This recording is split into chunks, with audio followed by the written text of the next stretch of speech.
The Rally Reds walk it off again. There's no quit in this team. We break down the Reds securing another series victory. Next. You are Locked On Reds, your daily Cincinnati Reds podcast, part of the Locked On Podcast Network, your team every day. You are Locked On Reds. Thanks for making Locked On Reds your first listen of the day. We are part of the Locked On Podcast Network, and we are free and available on all platforms. I'm your host, Stephen Offenbaker, and my co-host, Jeff Carr, is out on vacation this week, so it's just you and I. Listen, I am a diehard baseball fan. I have a passion for the Cincinnati Reds. I've taken my love of the game and my passion for baseball, and I've turned that passion into information for you. I want to thank those of you who listen every day. If you're an everydayer, get into that comment section, hit me up on Twitter, let me know that you're listening. Let's talk some baseball, because I definitely want to talk some baseball with you. On today's podcast, we are going to be talking the Rally Reds as Cincinnati walks off yet another game out at Great American Ballpark. I'm also going to break down the major league debut of Connor Phillips, and then get your best James Bond impression ready, because I'll be talking martinis shaken, not stirred. Before we get into any of that, I want to shout out the sponsor of today's podcast. Today's podcast is brought to you by FanDuel. Today's episode is going to be a fun one, and you can also have a lot of fun over at FanDuel. You can make every moment more. Right now, new customers at FanDuel can bet $5 and get $200 back in bonus bets, guaranteed. Visit FanDuel.com/lockedon to get started today. Listen, the Reds did it again. This is an exciting team. This team, every time you think you've seen everything that they can do, every time that you think they may be down and out, they come surging back. There's no quit in this team. There's no give up. They continue to scrap. They continue to fight, and they continue to find ways to win. Last night against the Seattle Mariners, the Reds pulled off their 44th. That's right. Eric Davis number, Elly de la Cruz number 44. Their 44th come from behind win of the season for the Rally Reds. It was their 10th walk-off victory of the year at Great American Ballpark. There are a lot of heroes in this game last night. Let's start with Jake Fraley. What he's doing right now just to be a part of this team and to contribute and to be on the field and play through pain is absolutely amazing. It's hard to be productive just walking around every day in life when you have a broken wheel, when you've got a flat tire. Fraley has a broken bone in his left foot, and he's still managing to press forward and play. He was on base 3 times last night from the leadoff position. He was 1 for 1 with an RBI. Here's the deal. He got hit not once, but twice. 2 hit by pitches, both of them on his injured left foot. He was able to gut it out. He was able to remain in the game both times, and he was able to be a contributor for this Reds lineup and really lead by example. It's very clear that Fraley wants to be out there and wants to be part of this team and wants to help this team win. And I think that goes a long way. It's in a team that's very much lacking in veteran leadership right now, with their most veteran of leadership and Joey Votto being on the injured list. It's nice to see Jake Fraley out there doing things like this. And now, of course, they've added Renfroe and Bader and guys that have been around a little bit that can also contribute in that way. But I'm just really glad that Fraley has managed to fight his way back onto this roster and be around for this postseason run. Other heroes in last night's game: Christian Encarnacion Strand went 3 for 5 with 2 RBIs, including the game winner in the bottom of the 9th inning. These young rookies continue to just deliver, and you never know who's going to play the hero, but it's just so much fun to watch the energy and the intensity that they bring to the field. They're not afraid of anybody, and I think they truly believe they're never really out of a game, and I think that's probably the most exciting part of this. You can be down 5 or 6 runs. And, as a fan, there were times, especially last year, when the Reds were down by that many runs. We threw up our hands. We gave up. We knew there was absolutely no way they were going to be coming back in that game. And this year, it's just a whole different energy. You never really count them out. No matter what the deficit in runs ends, you fully expect that at any given moment, the Reds can mount a charge. And that's exactly what they did. Speaking of charges, Elly and Martini put a charge in a ball. It was his first big league homer. He had himself a night against the team that traded him away. Let me tell you, he went 3 for 3. He hit his first major league home run and he scored 2 runs on the night. But the big story, once again, is the disruptive nature of the speed of Elly De La Cruz. Elly De La Cruz did Elly De La Cruz things, and he showed us again in the 9th inning why that speed is just so hard to contend with and why he as a player is so hard to deal with. He started off the 9th by legging out an infield single, then promptly turns around and steals second base, setting up the walk-off. CES comes up. Elly steals second. CES punches the ball into right center field, and really there was no chance to get Elly. He was not going to get got. He scored fairly easily from second base, and there was really not even a close attempt to get him. And great scene there. Elly sliding into home plate and celebrating with Will Benson before everybody mobbed CES. Just the energy. They're just so exciting to watch these walk-offs and watch these young players not really realize what their limitations truly are. Of course, none of that would have been possible if not for the heroics of Nick Martini. Martini crushed a 3-run bomb off the bench in the bottom of the 8th inning to tie the game.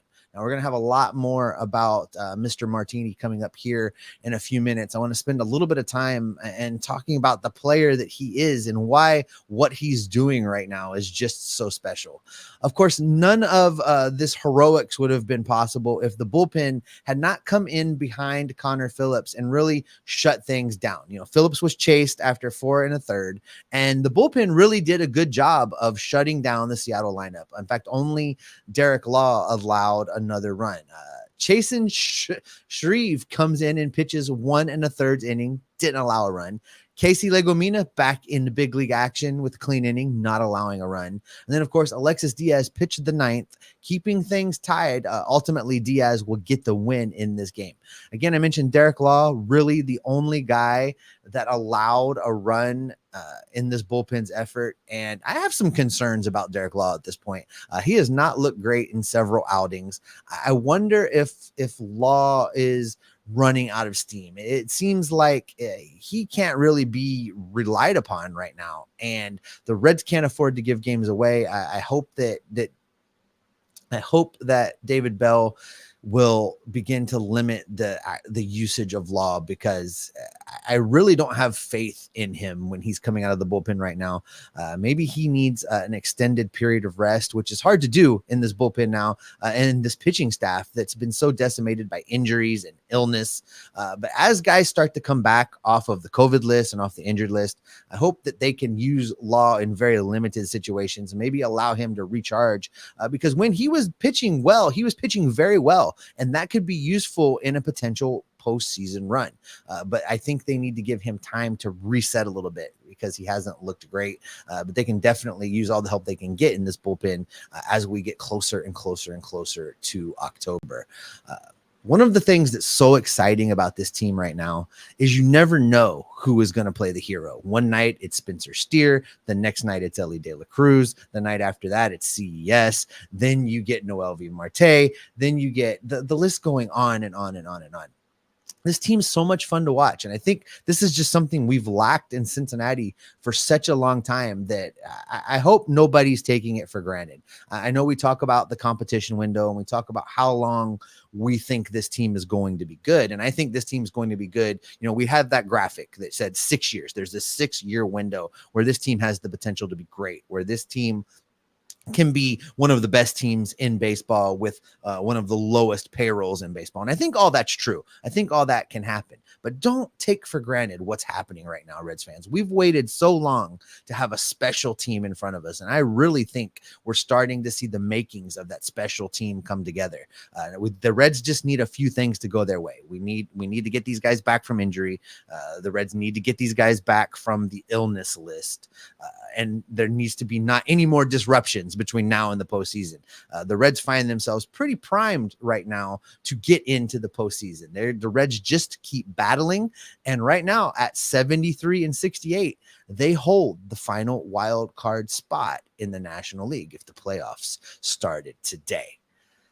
Well, one of the things that happened in last night's game also is Connor Phillips made his major league debut. It wasn't perfect, but there was a lot to be excited about. I'm going to take a look at his very first big league start coming up next. Today's episode is brought to you in part by LinkedIn Sales Navigator. Are you struggling to close deals? Cold calling clients wastes the time of both the buyer and the seller, especially when sellers are using outdated information. Your organization can overcome these challenges with technology that takes your customers' data and turns it into comprehensive, high-quality buyer data with real-time insights into the needs of your customers. These deeper insights empower sales reps and teams to become top performers, which leads to better outcomes, like more pipeline, higher win rates, and larger deals. This is called deep sales, and LinkedIn has built the first deep sales platform, the LinkedIn Sales Navigator. Right now, you can try the LinkedIn Sales Navigator and get a 60-day free trial at linkedin.com/lockedon. That's linkedin.com/lockedon for a 60-day trial of the LinkedIn Sales Navigator. Let the LinkedIn Sales Navigator help you sell like a superstar today. Just go to linkedin.com/lockedon to get started. Remember, if you can't be at the ballpark, you can catch every pitch of the Reds' hometown broadcast with SiriusXM on the SXM app. Just download the app and search the word Reds. Thanks, as always, for making Locked On Reds your first listen of the day. Everydayers, coming up on tomorrow's show, we will be hopefully talking about a series sweep against the Seattle Mariners. I'll have all of the action broken down for you. I've got you covered. Hopefully we are talking about a sweep of those pesky Mariners. Connor Phillips finally made his major league debut. We've been calling for him for a long time. I talked with him a few weeks back when he did a lefty in the bullpen episode with me. And finally, Connor Phillips makes his big league debut. Now, the line, it wasn't pretty. 4 2/3 innings pitched. He allowed 6 hits, 5 runs, all of them earned. He did strike out 7 while only walking 2. Yesterday on yesterday's show with our guest co-host Tim Daniel, we discussed what we needed to see from Connor Phillips in order to consider it an effective start. We weren't looking for him to shut everybody down. We weren't looking for him to be lights out. We weren't really looking for an Andrew Abbott type start from him. We wanted him to pitch 5 innings and minimize damage. He almost got there. Not for the 2 big home runs to Hernandez and Rodriguez. He would have gotten there. He made it 4 2/3. I loved that he opened the game with a big called strike 3 looking. I think that was great for his confidence. It helped him settle in quickly.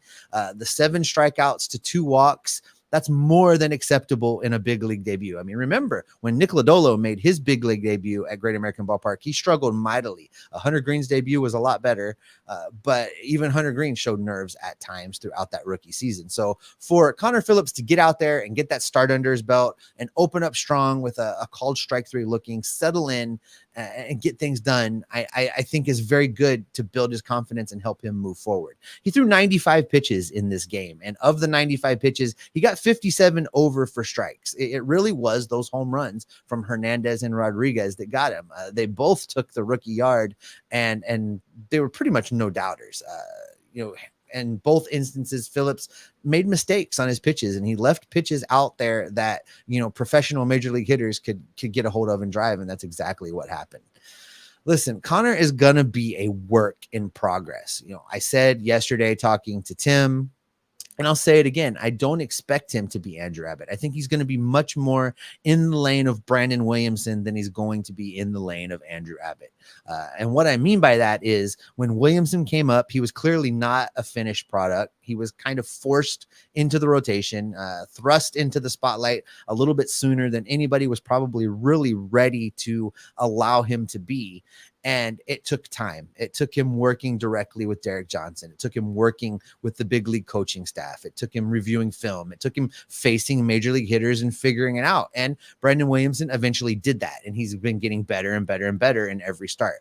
I think that's what we're looking for from Connor Phillips. I think that what the best possible outcome is for him to now get at least another start or two, spend the time working with Derek Johnson and the big league coaches, review the film, work with the catchers at the big league level, and start to put the pieces together that he can use not only now to help the Reds in their moment of need with this decimated starting rotation, but to really set himself up for long-term success, to really be able to start to put things together so that when he shows up in Goodyear next spring, he can actually compete to make this team from opening day. And that's not a guarantee. There's a lot of great starting pitchers. They're going to be vying for just 5 spots. And some of those spots are locked down already. Hunter Green's already got his spot. Nick Lodolo will already have his spot. Graham Ashcraft will already have his spot. Andrew Abbott probably will already have his spot. There's going to be a lot of guys fighting for that 5th starter role. And Connor Phillips can be in that conversation. He's going to need to really take to heart the things that Derek Johnson tells him and the things that the coaching staff tells him. You know, Connor was very open about how he didn't like the automatic balls and strike system in Louisville, how he felt squeezed at times. And you could tell that he took personally the criticisms of his control and his ability to pitch into the strike zone. And so I hope he really does start to work on these things and set himself up for success, because I think this is a huge opportunity for him that he probably, if not for this COVID outbreak in the Reds clubhouse, that he probably wasn't going to get this year. I really don't think the Reds had any intention of bringing him up this season until, you know, they basically had absolutely no other choice. But overall, I think that Phillips looked good. He looked comfortable. He didn't ever really look completely overmatched at any given time. He didn't look fearful of the big league hitters. And I think that's a great starting point. That's a great foundation. He just is going to have to continue to build on that momentum. We haven't heard yet what's going to happen coming up in the St. Louis series. They're off on Thursday, and boy, does the bullpen and everybody else really need an off day at this point. But all of the starters for the St. Louis Cardinals series are to be determined. The Reds haven't named what they think this rotation is going to look like heading into these games against the Cardinals. So it's going to be interesting to see how David Bell and his staff handle how things move forward for the rest of September, because as I said earlier in that first segment, if the playoffs started today, the Reds have that 3rd wild card spot. They'd be in the postseason. So they're right in the thick of it, in spite of all of these injuries and in spite of the overuse of the bullpen. And, you know, in spite of being the team that opened the season with Luis Cessa and Connor Overton as the 4th and 5th starters, in spite of being the team that gave Luke Weaver start after start after start, the Reds are still right in the middle of it. What a fun place to be right now, guys. I'm just so excited watching this Reds team right now. It's been such a long time. But Connor Phillips is another bright spot in a team of bright spots. Phillips has the makings of a good major league pitcher, but he has a long way to go before we can call him a success or a failure. We're definitely going to have to keep paying attention to him and see how he handles his next turn through the rotation. Last night's hero, though, you might think it's Elly de la Cruz, but I think the true hero of the game is a guy that has come out of nowhere to make an impression with the Reds fan base. So coming up, get ready. We're going to be talking about Martini's shaken, not stirred. Before we get into that, I want to tell you about one of the sponsors of today's podcast. That is FanDuel. Get ready for the NFL season with incredible offers from FanDuel, America's #1 sportsbook. Right now, new customers can bet $5 and get $200 back in bonus bets, guaranteed. Plus, all customers who bet $5 will get $100 off NFL Sunday Ticket from YouTube and YouTube TV. That's a great deal. I've already got my YouTube Sunday Ticket set up. I'm looking real forward to football season, guys. Now is the best time to join FanDuel. The app is easy to use, and you can be on everything. You can bet on everything from spreads to player props to so much more. You can bet on the money lines. You can bet on point spreads. They have all the action you need over at FanDuel. So visit FanDuel.com/lockedon right now and kick off the NFL season with an offer you won't want to miss. Again, you're going to get up to $200 in bonus bets back on your $5 bet guaranteed. Head to FanDuel.com/lockedon and kick off the NFL season in style. FanDuel is an official partner of the NFL.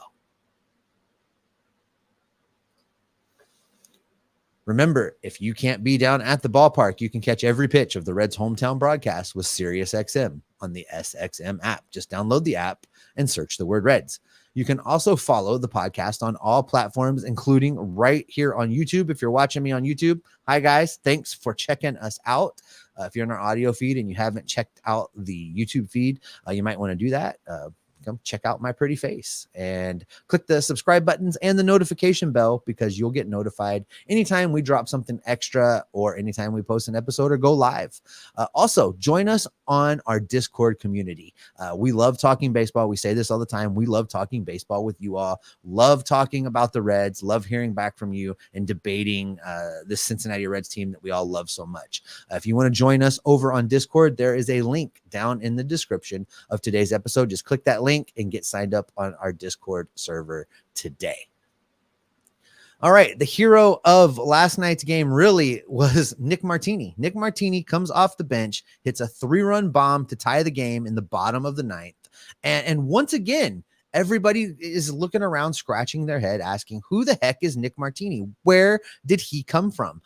He's really got a pretty incredible story, and it's a story that baseball really only lends itself to producing. You get these guys that come out of nowhere and are, flashes of success and do some great things. And then more often than not, they disappear into obscurity again. And our good buddy Ken is the only one that remembers them because he has the, obscure X-Reds jersey collection that we all have come to love so much. But Nick Martini, he's been around a long time. He's played in parts of 4 big league seasons now. He started off with Oakland. He's also played in San Diego. He played for the Chicago Cubs, and now this season with the Reds. Prior to this season, Nick Martini had only hit 2 total home runs in his big league career, just 2. This season, including last night's 3-run bomb to tie the game, he has 5 home runs this year. An incredible power surge from a guy that nobody expected anything from. He's another one of these guys that has found his way onto the Reds roster pretty much out of sheer desperation from the Reds, because there was just nobody else to call up.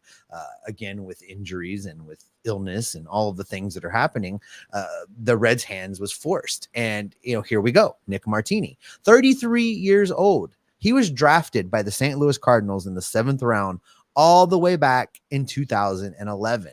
He's bounced around baseball for a long time since then. It's one of those crazy stories that you never see it coming. Now, I don't think that he's going to be a guy that continues to hit home runs at this kind of a pace. I don't think that he's going to be a guy that's going to suddenly have a lot of trade value that the Reds could flip, like Brandon Drury. I don't see any of that playing out, but he's exactly what the Reds need at exactly the right time. They needed a left-handed power bat off the bench that could do some damage in certain moments. And we saw that last night with Nick Martini coming in the bottom of the 8th inning, given an opportunity to tie the game. And he took full advantage of it. And he doesn't look overmatched by the moments. He doesn't look like he feels like he doesn't belong. He doesn't look like he's having any trouble fitting in. I think that ultimately we won't see Nick Martini after this season. I think he'll move on either back into the minors or on to another team in spring training and try to find an opportunity to continue to play baseball. But he's really been a very pleasant and nice surprise for this Cincinnati Reds team. I think that one of the things that really is going to come into play is, will he continue to have a roster spot as guys come back? And with the additions of Bader and Renfroe, playing time is going to be harder and harder to get.